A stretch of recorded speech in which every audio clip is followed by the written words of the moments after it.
من الشیطان اللعین الرجیم بسم اللہ الرحمن الرحیم۔ ہم آپ کی خدمت میں خواب کے حوالے سے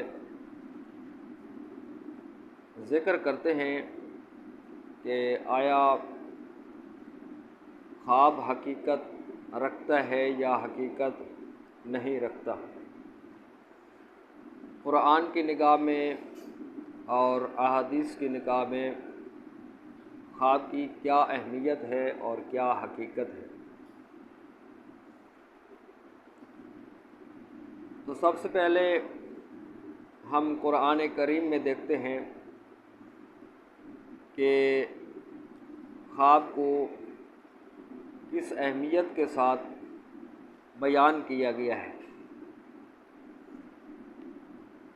سورہ فتح آیت نمبر 27 میں خداوند عالم کا ارشاد ہے، لقد صدق اللہ رسولہ الرؤیا بالحق لتدخلن المسجد الحرام ان شاء اللہ آمنین۔ اس آیت کے اندر خداوند عالم نے پیغمبر اسلام صلی اللہ علیہ وآلہ وسلم کے خواب کو بیان فرمایا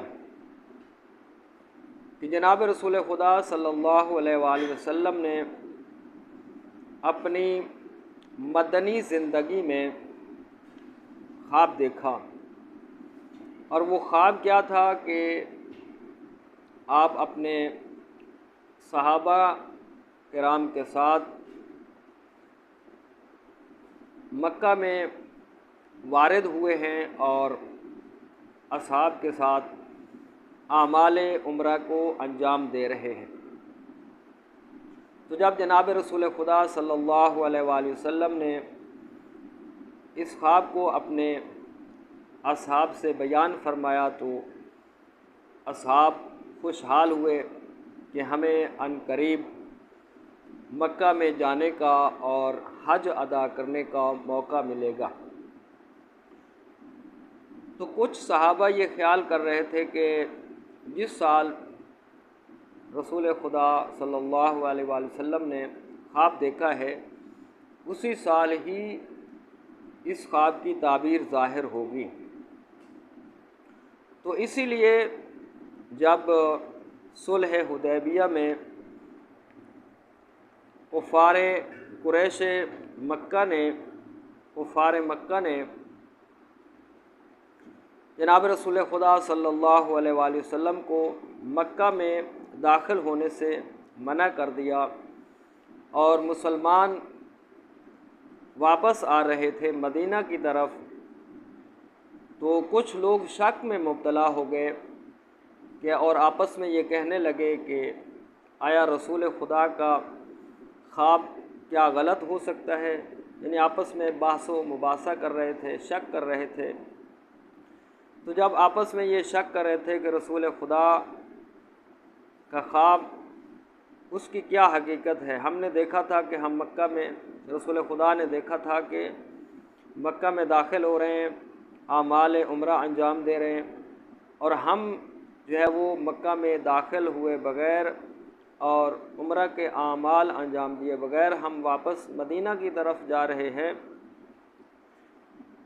تو جب یہ آپس میں یہ کہہ رہے تھے تو جناب رسول خدا صلی اللہ علیہ وآلہ وسلم نے فرمایا کہ میں نے تم سے یہ نہیں کہا تھا کہ میرے خواب کی تعبیر اسی سال ہی ظاہر ہوگی۔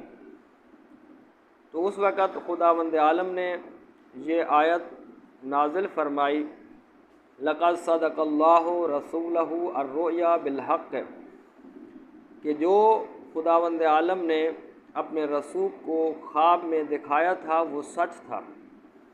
لتدخلن المسجد الحرام ان شاء اللہ آمنین، تم انشاءاللہ سب کے سب قطعی طور پر امن و امان کے ساتھ مسجد الحرام میں داخل ہوگے۔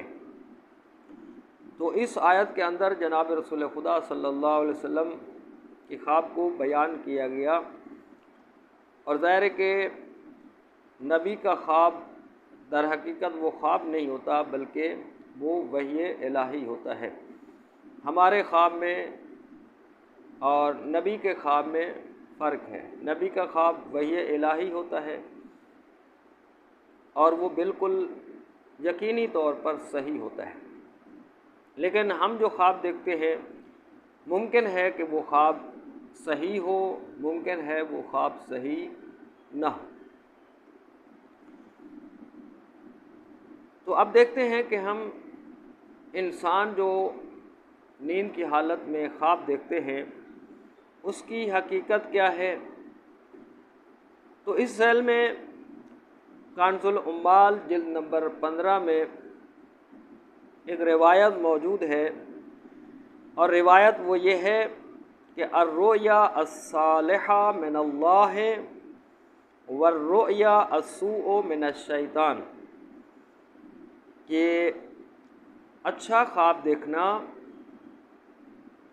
یہ الطاف خداوندی میں سے ہے۔ اچھا خواب دیکھنا یہ خدا کا لطف ہے۔ والرؤیا السوء من الشیطان، اور برا خواب دیکھنا یہ شیطان کی طرف سے ہوتا ہے۔ تو معلوم ہوا کہ ہم انسان جو کبھی خواب دیکھتے ہیں، کبھی اچھا خواب ہوتا ہے اور کبھی برا خواب ہوتا ہے، اور جو اچھا خواب ہوتا ہے وہ در حقیقت خدا کی طرف سے ہوتا ہے۔ خدا ہمیں وہ دکھاتا ہے اور گویا کہ وہ خدا کی طرف سے ایک بشارت ہوتی ہے ہم انسانوں کے لیے۔ اور بسا اوقات ہم جھوٹا خواب دیکھتے ہیں، اذیت والا خواب دیکھتے ہیں، برا خواب دیکھتے ہیں، تو یہ خواب شیطان کی طرف سے ہوتا ہے، اور شیطان جو ہمیں اذیت دینے کی خاطر اس چیز کو ہمیں خواب کے اندر دکھاتا ہے۔ اور اسی طرح بحار الانوار جلد نمبر 61 یعنی 61 نمبر جلد میں بحار الانوار کی یہ روایت موجود ہے، اور اس روایت میں ذکر کیا گیا ہے کہ خواب کی 3 قسمیں ہیں۔ الرؤیا الثلاثۃ، کہا کہ خواب کی 3 قسمیں ہیں۔ نمبر 1 بشرا من اللہ ہے۔ پہلی قسم بسا اوقات خواب خداوند عالم کی طرف سے اچھا خواب بشارت ہوتا ہے۔ دوسرا تحزین من الشیطان، اور خواب کی دوسری قسم جو شیطان کی طرف سے ہوتی ہے، اور شیطان ہمیں مغموم، پریشان اور غم میں ڈالنے کے لیے ہمیں خواب میں دکھاتا ہے۔ اور تیسری قسم والذی یحدث بہ الانسان نفسہ فیراہ فی منامہ، اور خواب کی تیسری قسم یہ ہے کہ بسا اوقات انسان خواب میں وہ دیکھتا ہے جو دن بھر انسان کبھی اپنے آپ سے باتیں کرتا ہے، یا جو اپنے ذہن میں، اپنی فکر میں، اپنے شعور میں جو خیالات لاتا ہے، جو سوچتا ہے، سارا صبح سے لے کر شام تک سوچتا ہے، ان خیالات کو رات سونے کے بعد خواب میں وہ دیکھتا ہے۔ یہ خواب کی تیسری قسم ہے۔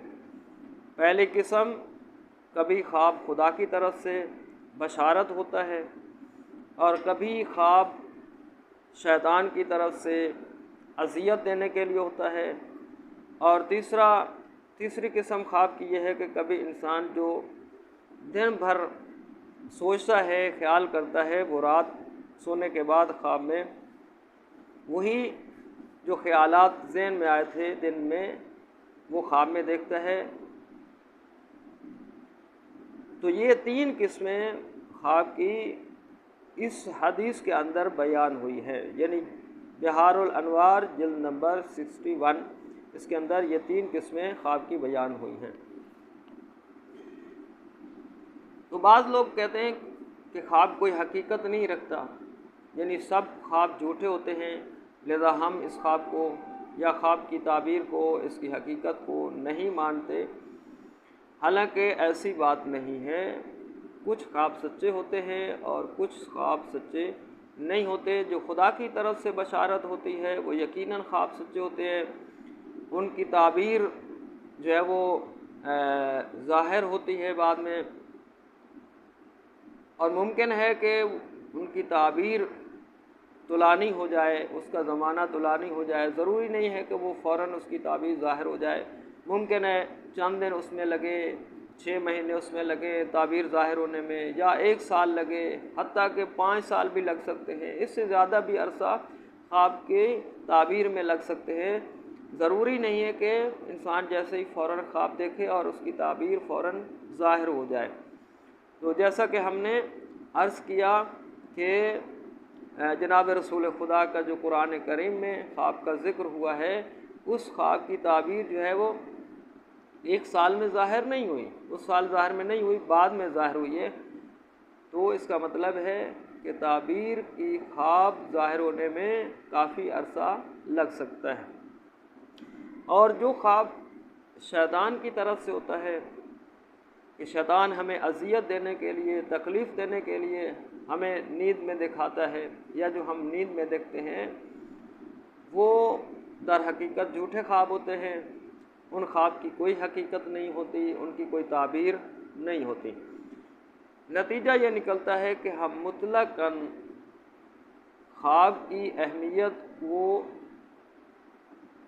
اس کے منکر نہیں ہو سکتے، اس کا انکار نہیں کر سکتے۔ خواب انسانی خواب اپنی جگہ پہ اہمیت رکھتا ہے، اہمیت کا حامل ہے،